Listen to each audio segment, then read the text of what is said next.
ព្រឹទ្ត្រីសួស្តីមិត្តអ្នកសិក្សាភាសាចិនជាទីស្រឡាញ់រាប់អាននៅរាត្រីកាលដ៏សែនមនោរម្យនេះខ្ញុំបាទសេរីយុកោមានកិត្តិយសលើកយកអក្សរសាស្ត្រចិនគឺគុណនាម18ពាក្យមកបង្ហាញការរៀបរៀងឡើងមានវត្ថុបំណងសំខាន់7យ៉ាងទី1ដោយយល់ឃើញថាបច្ចុប្បន្ននេះភាសាចិនមានសារៈសំខាន់ខ្លាំងណាស់នៅកម្ពុជានៅលើពិភពលោកយើងនេះក្នុងចំណោមមនុស្ស5នាក់មានម្នាក់ចេះនិយាយភាសាចិនទី2ចំណេះដឹងចេះហើយមិនយកមកប្រើជាពឹសពុលទី3ការឲ្យទានធម៌ជាទានដ៏ប្រសើរជាងទានទាំងពួងទី4ដើម្បីទុកជាអនុស្សាវរីយ៍សម្រាប់មនុស្សក្នុងលោកទី5ពិភពលោកនេះគ្រាន់តែជាជំរកបណ្ដោះអាសន្នប៉ុណ្ណោះទី6យើងអាចជួយគ្នានៅអ្វីដែលយើងអាចជួយបានទី7ការចែករំលែកជាទម្លាប់ល្អរបស់ជនជាតិខ្មែរដូច្នេះសូមសិក្សារីករាយពាក្យទី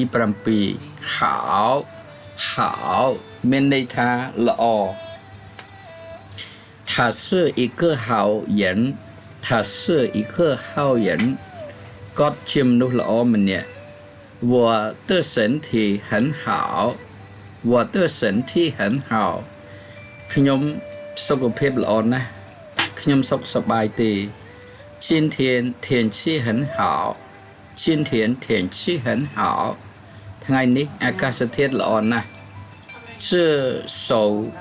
这道菜很好吃这道菜很好吃ម្ហូបមួយមុខនេះឆ្ងាញ់ណាស់这是一个好主意这是一个好主意